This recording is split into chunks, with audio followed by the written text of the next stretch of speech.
রংপুরের পীরগাছায় এমন এক হোটেলের সন্ধান মিলেছে যেই হোটেলে খাবার খেয়ে জিততে পারেন উত্তরাঞ্চলের অন্যতম বিনোদন স্পট ভিন্ন জগৎ ভ্রমণের সুযোগ। তবে তার জন্য আপনাকে এক বসায় খেতে হবে প্রায় 1.5 কেজি চালের 2.5 বাটি ভাত বা পোলাও, সাথে দেয়া হবে 8 পদের ভর্তা ভাজি, ডিম, ডাল, 1 বাটি গরু, মুরগি অথবা হাঁসের মাংস। যদি সব খাবার শেষ না করতে পারেন, চিন্তার কিছু নেই, দিতে হবে না কোনো জরিমানা। যতটুকুই খাবেন বিল দেবেন মাত্র 199 টাকা। অভিনব অফারের এই হোটেলের অবস্থান রংপুরের পীরগাছা উপজেলার সৈয়দপুর বাজারের 100 গজ পূর্বে। দুলাল মিয়া ও শাপলা বেগম নামে এক দম্পতি ওই হোটেলটি পরিচালনা করেন, যা সকলের কাছে ভাবির হোটেল নামে পরিচিত। বিচিত্র অফারের কারণে হোটেলটি ইতিমধ্যে বেশ সাড়া ফেলেছে। প্রতিদিন দূর দূরান্ত থেকে ভোজন রসিকরা আসছেন সেখানে খাবার খেতে। শুক্রবার বাদে প্রতিদিন সকাল 8টা থেকে সন্ধ্যা 6টা পর্যন্ত খোলা থাকে এই ভাবির হোটেল। মঙ্গলবার সরেজমিনে গিয়ে দেখা যায় টিনশিটের খুব সাদামাটা সেই ভাবির হোটেল। রান্নাঘরে ভাবি শাপলা বেগম রান্না বান্নায় ব্যস্ত। হোটেলের এক পাশে টেবিলের ওপর সাজিয়ে রাখা হয়েছে ভাত, পোলাও, নানান পদের ভর্তা, সবজি, শাক, ডাল, হাঁস, মুরগি ও গরুর মাংস। এই সময় দুলাল মিয়া জানান তিনি একসময় ফার্নিচার ব্যবসা ও কোয়েল পাখির খামার করে ধরা খেয়েছেন। পরে স্ত্রীর সাথে পরামর্শ করে এই ভাতের হোটেলটি দিয়েছেন। এখানে তারা মাত্র 100 টাকা শুরু করে 199 টাকা পর্যন্ত 4টি প্যাকেজে পেট চুক্তিতে মানুষকে খাবার খাওয়াচ্ছেন। তবে যিনি 2.5 বাটি ভাত বা পোলাও খেয়ে শেষ করতে পারেন, তার কাছে তিনি কোনো টাকাই নেন না, বরং দেন বিভিন্ন ধরনের উপহার। এর আগে উপহার হিসেবে নগদ টাকা দিলেও সম্প্রতি তিনি ভিন্ন জগৎ ভ্রমণের অফার দিয়েছেন। তবে কেউ ভিন্ন জগতে যেতে না চাইলে তাকে নগদ 1250 টাকা দেওয়া হবে, জানান দুলাল মিয়া।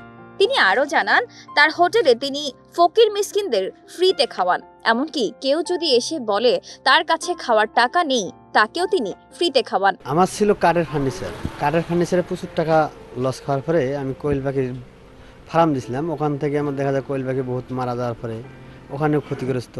তারপরে আমার ওয়াইফের সাথে বসিয়ে আমি বুঝলাম কী করবো এখন। আমার ওয়াইফ বললো আপনি একটা ভাতের হোটেল দেন।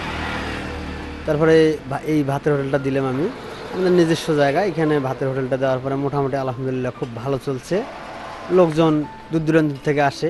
ভাবি শাপলা বেগম জানান তাদের হোটেলে দূর দূরান্ত থেকে মানুষজন খেতে আসেন, এটা তার ভালো লাগে। তার স্বামী বিভিন্ন ব্যবসা করে ক্ষতিগ্রস্ত হলেও বর্তমানে এই হোটেল দিয়ে তারা বেশ ভালোই আছেন। ভালো লাগে। টাঙ্গাইল, রংপুর, ঢাকা, সিলেট, কুমিল্লা সব জায়গা থেকে আসে। আমার স্বামী ব্যবসায় অনেক লস খাইছে, অনেক ব্যবসায় করছে।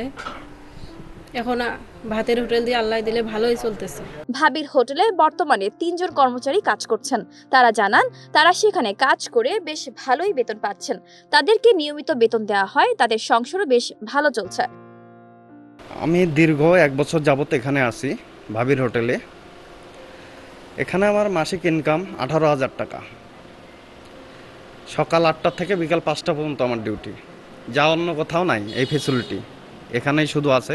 ভাবির হোটেলে খাবার খেতে আসা ভোজন রসিকরা জানান তারা বিভিন্ন জন বিভিন্ন জায়গা থেকে এই হোটেলে খেতে এসেছেন। হোটেলটি পরিষ্কার পরিচ্ছন্ন, খাবারের মানও অনেক ভালো এবং দামও কম।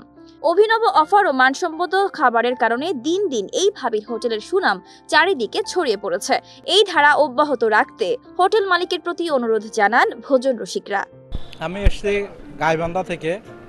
আসলে গাইবান্ধা রংপুরে যাচ্ছি কাজের উদ্দেশ্যে। তো পথে দেখলাম যে আসলে ভাবির হোটেল খুব নিরিবিলি এবং সুন্দর একটা পরিবেশে অবস্থিত। খাবারের মানটা ভালো, এই কারণেই বলবো। এখানে অনেক প্রকার ভর্তা আছে এবং সাথে এখানে হাঁসের মাংসটা অনেক টেস্টফুল। তো ঐতিহ্যবাহী ভাবির হোটেল, এটার নাম চতুর্দিকেই ছড়িয়ে পড়ছে। আমরা রংপুর থেকে আসছি। আসলে এই ভাবির হোটেলের এই ঐতিহ্যটা জানার জন্য আজকে আসা। এখানে দেখলাম যে খাওয়ার তাদের উপস্থাপনা খুবই সুন্দর, তাদের পরিবেশনাটাও সুন্দর।